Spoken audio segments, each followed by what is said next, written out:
Okay, so scientists have been pushing the idea of evolution very strongly, as if it was a law, as if it was the answer. Well, evolution, the theory of evolution, is just that, a theory. And people in the government and people in different aspects of society have pushed religion out of the equation. I remember when I was going through school, we had to take classes on religion and evolution. You maintain that balance. You let the individual decide for themselves if they wanted to believe in creation or they wanted to believe in evolution. Now they have pushed creation aside. Well, that has got its negative implications for more reasons than one. But then you have to wonder why that is. Why is it that people in government or different levels in society would want to do that? And I have a theory of my own. I think it's because they want to take away power from religious institutions. To them, it doesn't matter if creation or evolution are true. What matters to them is to take the power of organization away from the religious institutions so that they could have the powers to themselves. There's I could give you some examples, and I don't want to name names because I don't know what implications that would have for me personally, but there's a scientist out there that has been, using physics as a way to negate the possibility of creation, as a way to negate the possibility of extraterrestrial life, etc. I have personally seen the result of extraterrestrial life. I have theorized with things in the Bible that extraterrestrial life is a fact. And so, let me give you an example. When Jesus Christ was walking on this earth, he said a couple of things that allured to him being from outer space. He said, I am going away to prepare a place in the heavens. Okay? He said, my kingdom is not from this earth.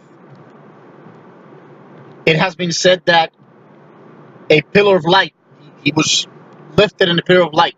Okay? All those things indicate, because extraterrestrial life means that is something that is outside of the earth. So if your kingdom is out of this earth, if you're going away to some other, maybe galaxy or whatever, to prepare a place, if you're levitated in the air in a beam of light, Jesus Christ had to be extraterrestrial.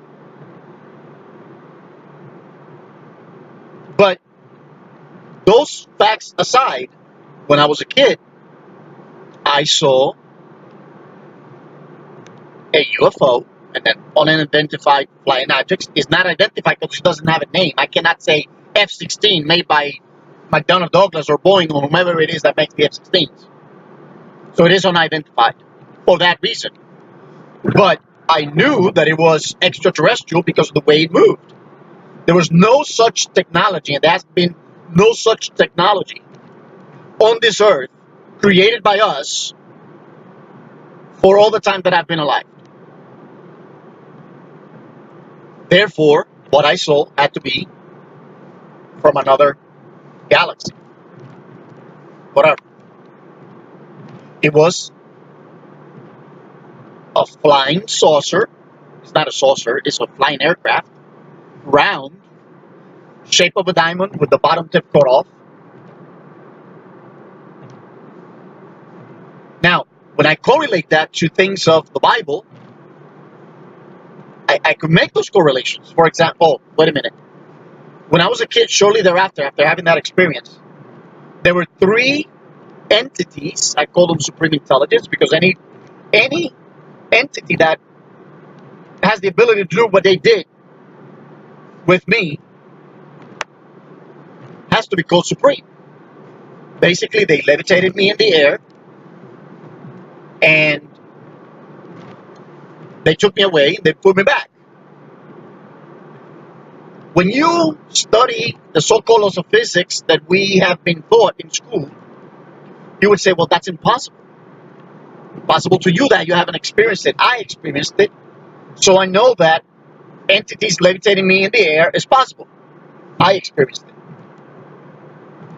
Okay, so I experienced entities levitating me in, themselves levitating in the air and levitating me in the air. And I experienced the craft that had a beam of light that shined upon the ground.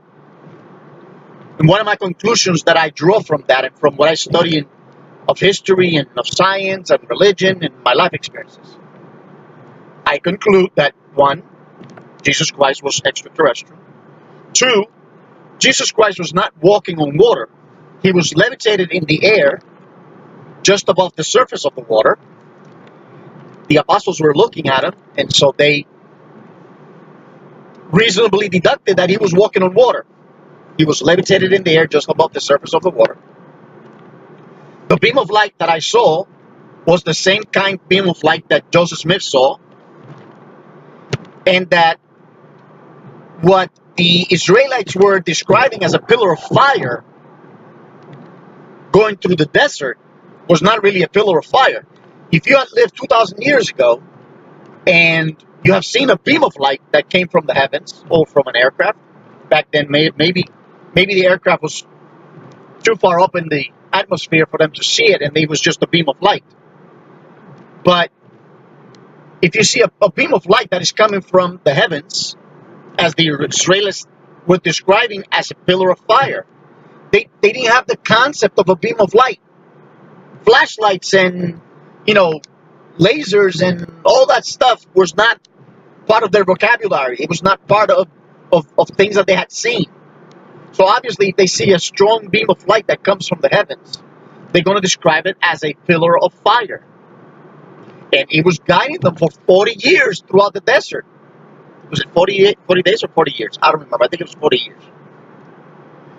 But anyways, those are the kind of correlations that you can make after having the experiences that I have had. Of course, that scientist that is very knowledgeable in physics hasn't had those experiences. So he has to draw his conclusions based on the knowledge and experiences that he has. What he fails to do is to consider the life and experiences and knowledge of other people. And most people do that. And just because you haven't experienced something doesn't mean that it doesn't exist. And I use the mirrored reality with regards to our bodies, right? Cells. Each one of your cells in your body, 60 to 100 trillion of them. And if each one of those cells had a consciousness, then they would be talking among themselves and saying, hey, the conscious, in this case me, Alfredo, right? I am consciousness. If each one of my cells had a consciousness, they would be talking among themselves and saying, God doesn't exist. Like Alfredo's consciousness doesn't exist. Because to them, my consciousness would be their God, right? I could control them in different ways, right? So, in that mirrored reality, most people could say God doesn't exist because they have not experienced the effects of God. They have not experienced the knowledge of God because they don't seek. Scripture says, seek and you shall find. Ask and it shall be given unto you. And if you ask for knowledge, okay, you will get it. Now, Alfredo, you are saying a whole bunch of ifs. Well, that's Everything, all the knowledge that we have acquired over the last, whatever, 10,000 years or 200 years, have been because of conclusions that we draw from experiences that we have. When we first discovered electricity, it was not because we had an electron microscope to go and see the electron cloud. It's because we had faith. We knew that something was happening. We could look at a wire and know that, you connect it here, you connect it there, and something happens. Light goes up, light bulb turns on. Well, something has to be going through there. You have to have faith that the electrons are real, right? Well, you start with conclusions that you draw from your experiences. You see the light go up, something must be going through, let's call it electrons. Many years later, we actually see the electron cloud, right? Etc. And that's the same thing for all kinds of knowledge. Well, I could tell you, I experienced that. I experienced 3 supreme intelligences levitating me in the air, and I could conclude, therefore, that Jesus Christ was not walking on water, he was levitated in the air. I experienced a strong beam of light that came from the heavens. From the heavens. It was actually a UFO, but it was a beam of light that shined down. If that craft was further up into the atmosphere and shined the same beam of light, and I have never seen a beam of light, and I lived 2,000, 3,000 years ago, I probably would have called it a pillar of fire. When Moses was by the so-called burning bush, it was not, he says, it was not being consumed by the fire. You could draw a conclusion. It was not fire, but rather a strong light. Again, he didn't, in his vocabulary, in his bank of knowledge, a strong light shining upon some bush was not light. It was fire. Having said all this, and a lot of things that I have said in other videos, you could reasonably conclude that there is something out there that is trying to help us. Because believe me, if, if they wanted to destroy us, that beam of light alone indicates to me that they have the power to destroy this earth like that, in a flash. The knowledge that they have to create those craft to travel the way they travel, to have that beam of light, etc. If it was about destroying us, they could destroy us in a heartbeat. So therefore, one must conclude that it's trying to help us. And if you have all the knowledge, if you look at what we're doing, we are trying to reverse engineer ourselves. And this has only happened over a course of 200 years. The universe is infinite. Intelligences that have evolved into being able to levitate themselves in the air and control matter at will, to the point that they could levitate me in the air, could make any promises they want, including the resurrection of a body, including the healing of illnesses. To me, this is not something unattainable. To most human beings, it is, because they haven't experienced what I've experienced. And even if they had experienced what I have experienced, doesn't mean that they would have arrived at the same conclusions that I have. But if I could experience that and arrive at those conclusions,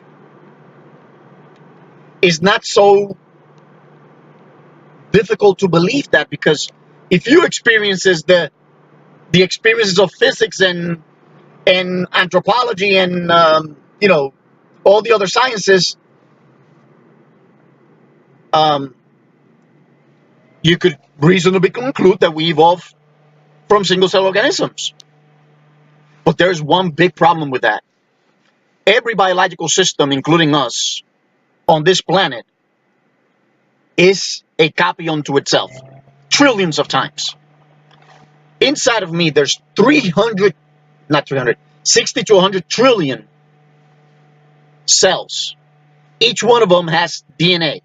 That DNA says what I am. Everything from my organs to the way I look. Evolution cannot explain why I would have to evolve into 60 to 100 trillion copies of myself before I become myself. Every single animal, every single plant, bird, fish, monkey, human would have to evolve into trillions of copies of itself before it becomes itself. That's a paradox. And according to the theory of evolution, that should not be able to happen. And so it is reasonable for you to arrive at the conclusion of evolution if you have not all the experiences that there are to be had. If you had the experiences of evolution on top of the experiences that I've had, then you would conclude that yes, there is a supernatural intelligence that created things. Because the universe, God, and ourselves have a common mirrored reality in that we are all paradoxes to ourselves. Like a Klein bottle, one surface. The essence of God has to be like a Klein bottle. The essence of the universe has to be like a Klein bottle. And the essence of us is like a Klein bottle because we are copies of ourselves. We are a paradox. How can I, including be created or evolve into, well, actually, yeah, that would explain created.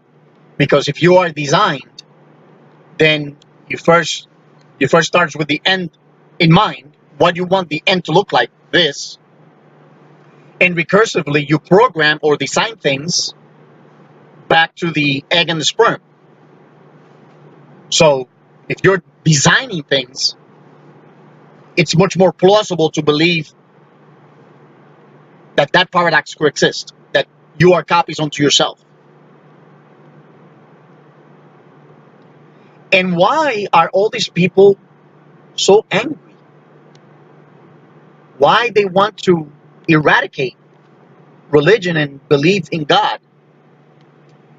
I believe because they have arrived at the same conclusions that I have had, even though they didn't have the experiences that I have had, and they're angry. They don't believe in their own salvation. And it doesn't matter if creation or evolution are true. The fact that they believe that there's no salvation for themselves makes them angry and cynical and every bad thing that a human being could have. And that's why they're doing it. They don't want the general population to have a belief in God, to have hope.